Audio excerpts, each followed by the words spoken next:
हौजिक लेरिबा मणिपुर की यामना तंगदु लेतादबा राजनीति की फिवमसिदा कनागुम्बा नुंसिबीबा प्रेस की कांगबु नत्रगा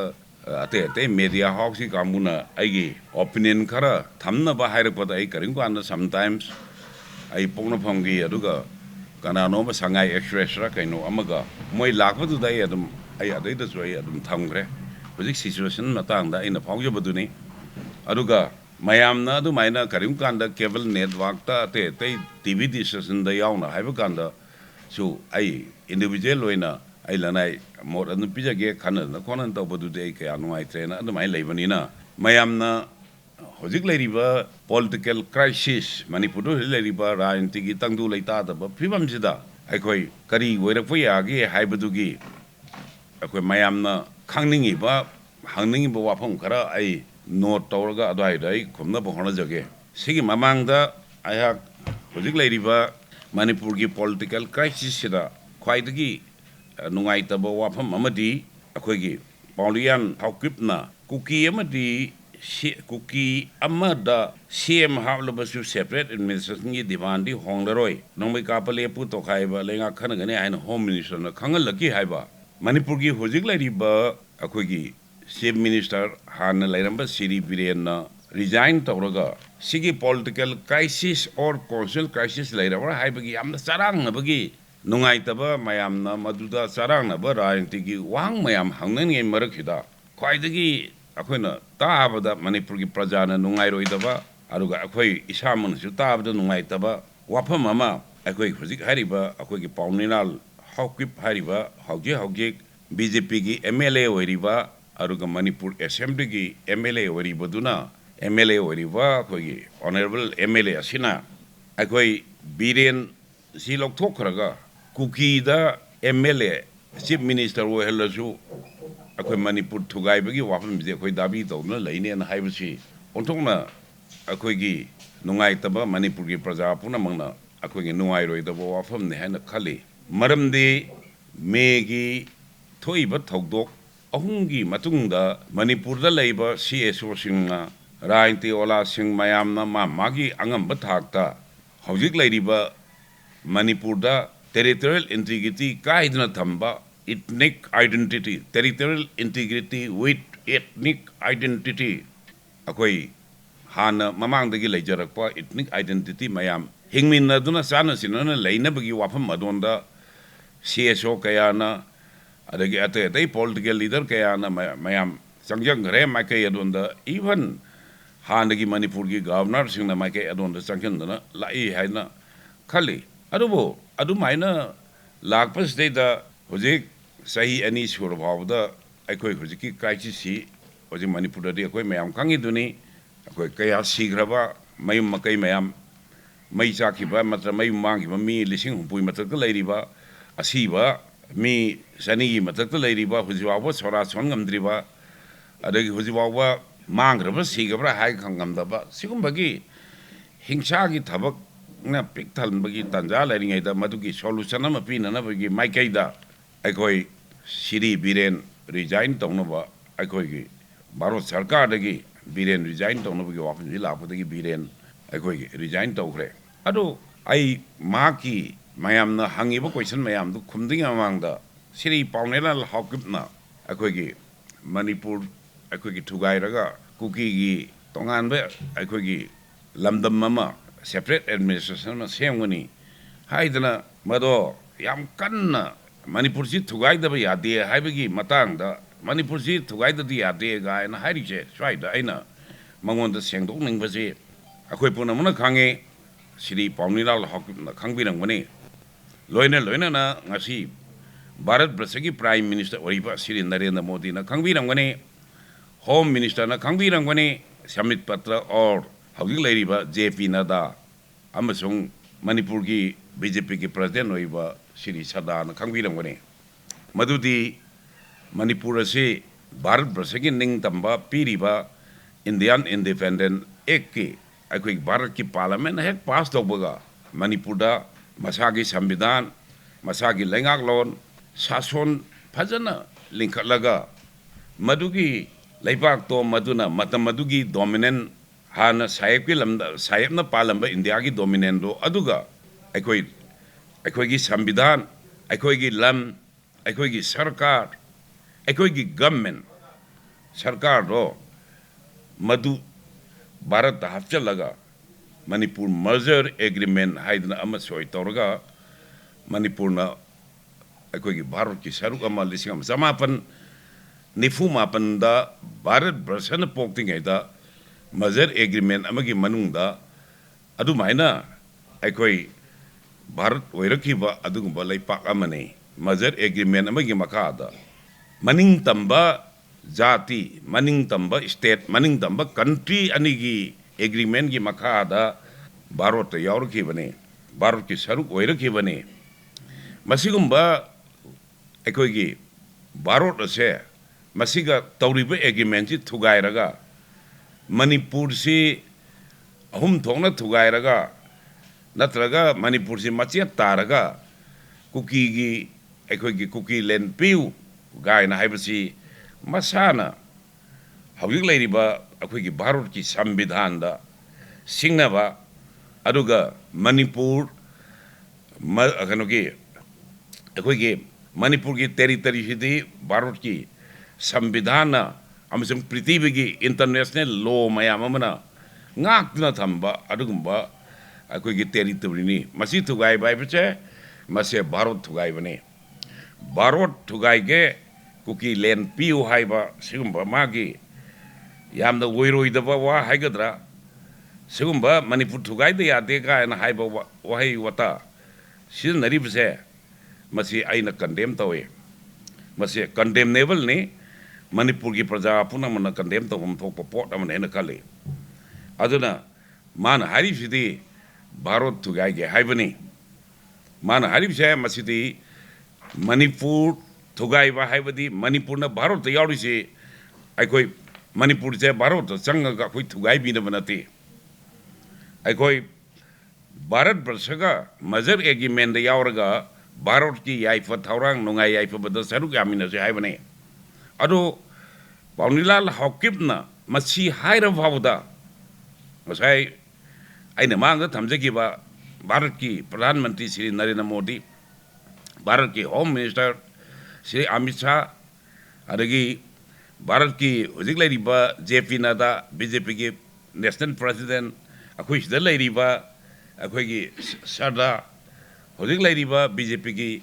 ꯑꯩꯈꯣꯏꯒꯤ ꯍꯧꯖꯤꯛ ꯂꯩꯔꯤꯕ ꯄꯥꯔꯇꯤꯁꯦ, ꯗꯦ ꯍꯦꯞ ꯒꯣꯠ ꯗꯤꯌꯥꯔ ꯑꯣꯟ ꯀꯣꯟꯁꯇꯤꯇ꯭ꯌꯨꯁꯟ, ꯃꯣꯏꯒꯤ ꯁꯪꯕꯤꯙꯥꯟ ꯂꯩꯖꯩꯑꯕ꯫ ꯑꯗꯨ ꯍꯧꯖꯤꯛ ꯐꯥꯎꯕꯗ ꯑꯩꯈꯣꯏ ꯉꯁꯤꯗꯒꯤ ꯆꯍꯤ ꯀꯌꯥꯒꯤ ꯃꯃꯥꯡꯗ ꯍꯥꯏꯈ꯭ꯔꯦꯕ, ꯑꯩꯈꯣꯏ ꯃꯌꯥꯝ ꯃꯅꯤꯄꯨꯔꯒꯤ ꯄ꯭ꯔꯖꯥ ꯃꯌꯥꯝꯅ ꯂꯥꯎ ꯂꯥꯛꯈ꯭ꯔꯦꯕ ꯁꯤꯒꯨꯝꯕ ꯃꯅꯤꯄꯨꯔ ꯊꯨꯒꯥꯏꯕꯒꯤ ꯋꯥꯁꯦ ꯁꯪꯕꯤꯙꯥꯟꯗ ꯆꯦꯡꯅꯕꯅꯤ, ꯚꯥꯔꯠ ꯊꯨꯒꯥꯏꯒꯦ ꯍꯥꯏꯕꯅꯤ, ꯃꯁꯤ ꯑꯣꯏꯊꯣꯛꯄ ꯌꯥꯔꯣꯏꯗꯅꯦ꯫ ꯑꯗꯨ ꯐꯥꯎꯕꯗ ꯑꯗꯩ ꯍꯧꯖꯤꯛꯀꯤ ꯁꯤ ꯋꯥꯐꯝꯁꯤ ꯂꯥꯛꯇꯅ ꯑꯗꯨꯒꯤ ꯃꯊꯛꯇꯒꯤ ꯑꯣꯟꯊꯣꯛꯄ ꯀꯅꯥꯒꯨꯝꯕ ꯀꯨꯀꯤꯒꯤꯗ ꯂꯩꯕ MLAꯁꯤꯡꯅ ꯑꯩꯈꯣꯏꯒꯤ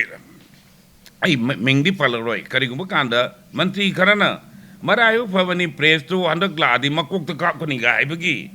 ꯁꯤꯒꯨꯝꯕ ꯋꯥꯐꯝ ꯂꯥꯛꯄꯗ why this BJP has remained silent? ꯀꯔꯤꯒꯤꯅꯣ ꯉꯁꯤꯒꯤ BJPꯒꯤ ꯄꯥꯔꯇꯤꯅ ꯇꯨꯃꯤꯟ ꯂꯩꯔꯤꯗꯤ? ꯀꯔꯤꯒꯤꯅꯣ ngasi baro sarkarna tamin leiriche masi kari maram gino BJP ki sambidhan do Manipur thugai na bugi yawro kari gino Paunilal hakwi kumba moi ko lam hemba tara je masida madu toba yaroi madu haiba yaroi hai no wayam bawda akhoi gi Manipur gi hujik leiriba akhoi gi government sina haikidaba assembly na hairakdaba baro sarkar na hairakdaba maduna maram oiraga Manipur si kai gidare haidana akhoi hujiki change ji lai bane political change am lai je sai aina panjaki ba Manipur gi ngamkhai amasung ethnic identity tek oina thamna bi lai bane maduda Paunilal hakupna sung bhai basi akhoi ontokna laibak thiba MLA amna akhoi gi ngang bada mark na represent toriba state to thugai raga baro gi sambidhan gi mayokta aduga Bharat thugai bagi wafam ngang ne si bawda huji bawda Bharat sarkar na amasung huji bawda akhoi gi BJP gi party na tumina laiba she onthok na akhoi gi laibak thiba BJP की संविधान से मसैदा अखोई मणिपुर थुगाइनबगी वाफम हापदौन उहल्लेबा मयामदा मसी ओंतोंगना अखोई लाइबक थीबा pot अमनेबा अदुना आइना अखोई हजिकी हाइरिबा श्री पाउनेलाल हाउकिपकी सिगुम्बगी अखोई वाफम जे मसी थमगा अखोई तसेंगना पामी मदुदी करिगुम्ब कांदा अखोई भारत यावरिबसे भारत वर्ष सेमबगी इहान हानब प्रजा ओइना भारत लिंखटपदा अखोई सरुक यारकवा लाइबांगनी मदुगिदमक्ता अखोई निंगतंबा मदुगिदमक्ता अखोई लम मदुगिदमक्ता अखोई संविधान मदुगिदमक्ता अखोई कॉन्स्टिट्यूशन दो अखोई भारत की अखोई मजर एग्रीमेंट दो अदुदा अखोई मर्ज तबुदा अदुमाइना यावगरबने अदु अखोइना ngasi भारत यावरिसे मणिपुर थुगाइना मनते अदुगा भारत वर्षद लेबा भारत की लुचिंगबसिंगना मणिपुर की लंबो कनागुम्बा कांगलु अमगी अपांबा फंगनबगी थुगाइबा हाइबसे मसिदी मदो कांग्रेस होइबसु याय नत्रगा कम्युनिस्ट होइबसु याय नत्रगा बीजेपी होइबसु याय मणिपुर की लमसे it is not the land of their forefather property ये आपका माँ बाप का दौलत नहीं है भारत की लुचिंगबो इरिबु कांगु सिंगदो मदुगी लम नते से it is not their forefather property ngasi sahi lising kaya dagi lamdam si da pokraba akoi gi ipai pu singi ina thauna na lingjen na sengbalakpa maduga loina ba isana isabu lengak pagi responsibility tu lawwa maduna sengbi ba lamdam mamane ba mado Bharat यावरकांदा भारत की लुचिंगबसिंगना कनागु कांगु खरगी मणिपुर थुगाइने हाइरगदी मदो it is not their forefather property मोय मपा ममा की लम नते बसे सि मपा माय लम नते म अद सि समायना इहान हामबदा पाउनिलाल की सि आई थमजगे अन माय ते याम सांग मतम लौरे अदु आई सिना खरा हाइरि सिना पाउनिलाल जु भाब तार मने न खाले होजिक लैरिबा बीजेपी की भारत की सरकार लेना होजिक लैरिबा बीजेपी की ऑर्गेनाइजेशन अदगी सि नादा सरी करियाबा सदा हाइब्र कैनो मोय गादो अरे बीजेपी ऑफिस दो होजिक फमियो मयाम गादो मसि सि होना हाइरगदी मोय भाब तारम बे यारे न खाली अदो सिगुम्बा वहाई वता सिंग या मन तहन्दो फै अदो मजुंबो वा सिगुम्बसि सेनदो फै याइदना आई थमजगे अदुगा पाउनिलाल हाउकिप की मंग कुकी की मंग दी मणिपुर की प्रजा पुनमकी असीब हक्चांगदा नेटलगा चलो फाव फंगोय याइदना आई हाइगे अदुमाइना आई थमजगे अदुगी सि मतंगदा श्री बीरेन अखोगी 9 फेब्रुआरी दमा रिजाइन तौथोखरे रिजाइन तौथोकांदा गवर्नर ना अखोगी बीरेन की रिजिग्नेशन दो नमितु द एक्सेप्ट तौखरे मागी रिजिग्नेशन एक्सेप्ट तौखरे हंदकी चलीबा अखोगी गवर्नर की गवर्नर कौरीब असेंबली दो अखोई तरा द फंगदबनी मदुगी मरमदी नहानमुक असेंबली लोइगिबसे 2024 के अगस्त की तांग तराग निथोई द असेंबली जी लोय अखोई पुनः मन खांगे मरुदी भारत की संविधान के आर्टिकल 174 ना संविधान असेंबली में फम भाईबसे था तरुक कानदना था तरुक योगदेदा अमतंग फंगदबनी मदु फमद्रगदी असेंबली नत्रगा पार्लियामेंट जी लेबे यादे भारत की संविधान की मकाद मदु मुतलेना लौगने अदोरगदी अखोई हाइरिबा नहान की अगस्त की तांग तराग निथोई द लोइखिबो असेंबली जे मसिना हिंगबे यारियो मतम से अखोई हंडक की फेब्रुआरी की तांग तरामाथोई की अहिंग तरामाथोई की फेब्रुआरी की तांग तरामाथोई बाउदी असेंबली जी हिंगे न लौगने मदुगी पेरो मतम दु लैये न कोई लौगने मदाइदा अखोई गवर्नर न अखोई हुजिके हाइरिबा अखोई चीफ मिनिस्टर रिजाइन तौरकांदा मखोइना सिदैदा अखोई अल्टरनेटिव अखोई माना रिजाइन तौरब चीफ मिनिस्टर श्री बीरेनबू केयर टेकर गवर्नमेंट हापे मखागी अल्टरनेटिव अरेंजमेंट तौद्री फाव मा चतगनी अरोगी सुम चतगरदा करीगुंबा कांदा अल्टरनेटिव अरेंजमेंट सुम चतगरदा करीम कांदा अइना सुम राजनीति वाला एमएलए सिंह मनुंगदगी सुम पाव ताबदा करीम कांदा श्री बीरेन गी लोइनबा कांगू खरना अखोगी बीरेन जी अखोगी महांगना केयर टेकर गवर्नमेंट सुम चतगनी खरा लेरगा मा अमु हिंगलकपगी वावेना हाय करीम कांदा गानबसु यावे बीरेन अमुक लाकिनी अमुक हलकिनेना आई मदुगी ओइथोप याबदु लैते आई मदुगी ओइथोप याब लैते मदु मंगदंग नै मदु अदु होजिक सिगुंबा अखोगी सिदगी बीरेन अमु हना हिंगलक्तना अखोगी माना अमुक चीफ मिनिस्टर ओइरप याबगी वादुदी लैते मदु लाओय अदुगा होजिकी हारिबा अखोगी केयर टेकर गवर्नमेंट से माना कंटिन्यू तौबसी केयर टेकर गवर्नमेंट जी सुप्रीम कोर्ट की रूलिंग अमना करी हाइगे बु caretaker government is good as popular ministry except executive function दी तौदना अखोगी रूटीन मैटर द केयर टेकर गवर्नमेंट से अदम चथबा याय हाइसे सुप्रीम कोर्ट की रूलिंग अमदनी अदु अयामतम द केयर टेकर गवर्नमेंट से अखोगी routine matter the चथगदबनी programme the अते अते द चथबा यादी अदुना आई नहांजो मरुएबा अखोगी प्रेस अनि नहांबदा हाइजग्रे यान हनबा हुजिक लाइरिबा बीजेपी की एमएलए सिंगी मथौदी बीरेन हेक रिजाइन तौबगा बीजेपी की एमएलए अमसुंग बीजेपी की ऑर्गेनाइजेशन इंक्लूडिंग समिट पत्र इंक्लूडिंग दिस करी सदा चीफ मिनिस्टर अमा तोख्रबनीना अहांगबा चीफ मिनिस्टर हांगिबा फंगदो कनानु वैगदबगे हाइगसिगी लीडर खन्ना होनगदबनी अदुगा गवर्नर द क्लेम तौगदबनी अदु हुजिबावदा अखोगी लीडर खनदे अदुगा करी सरकार दा अखोगी गवर्नर दा अखोई सरकार सेंगे हाइबगी क्लेम जु तौदे अदुई मथक्ता तांग तरागा माथोगी अहिंगददी था तरुक लोइग्रे अदुना आइना थाजबदा गवर्नर ना अखोई हाइरिबा असी अखोई सोइनमकी अखोगी भारत सरकार पिरमगनी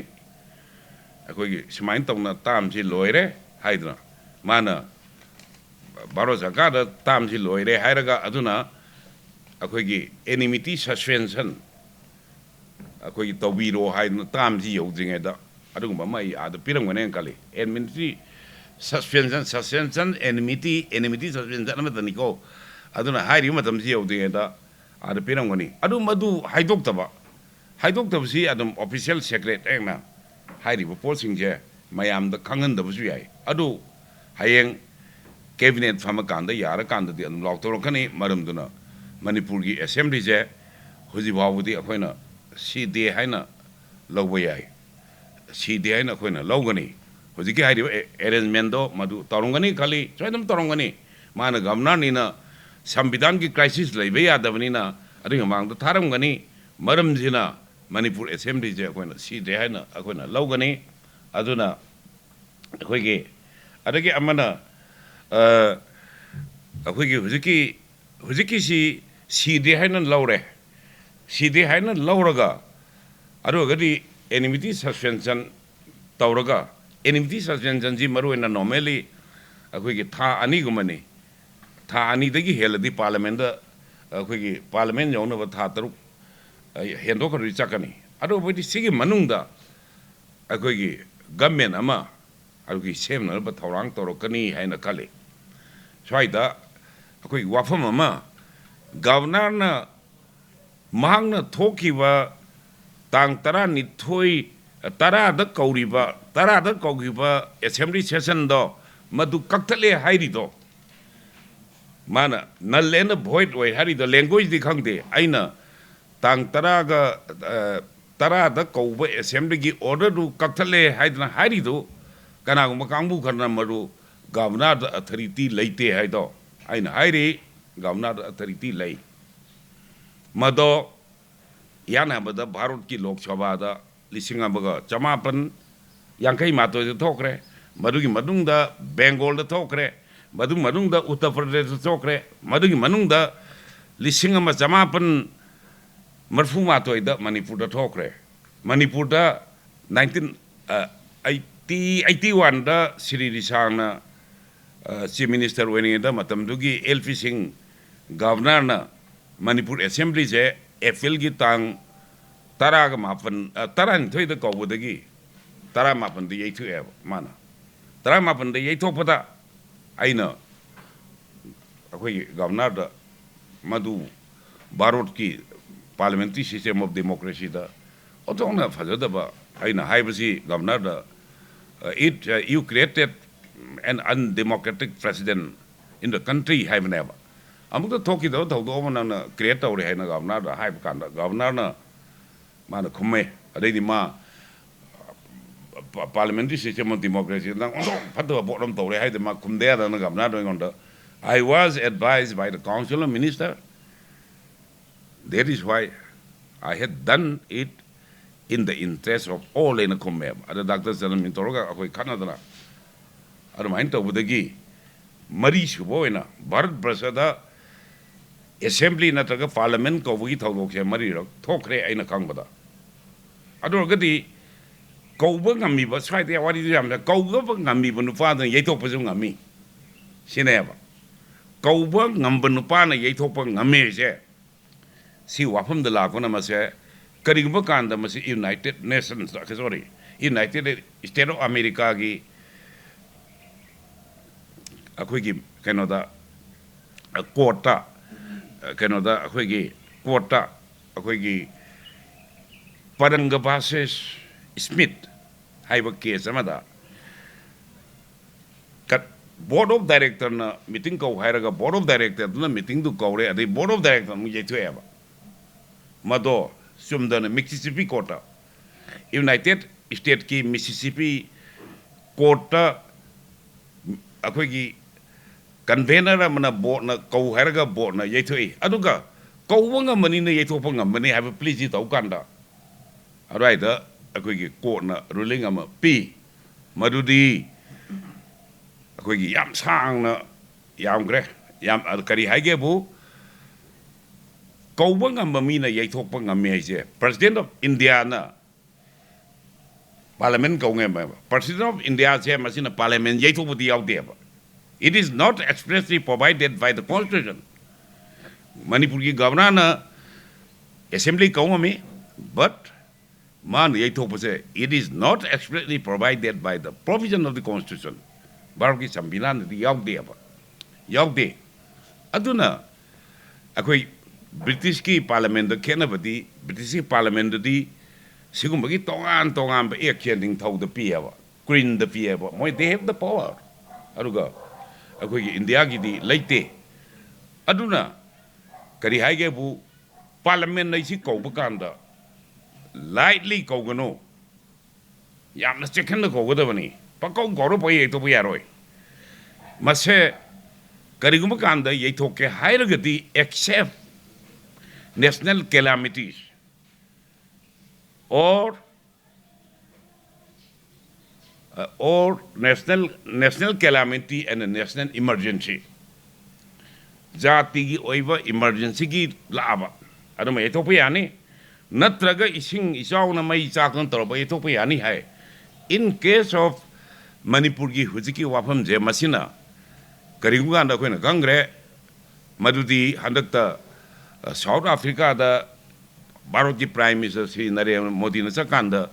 akoigi international issue da noi Manipur ki problem solve tau de na high grade na sometime it was happen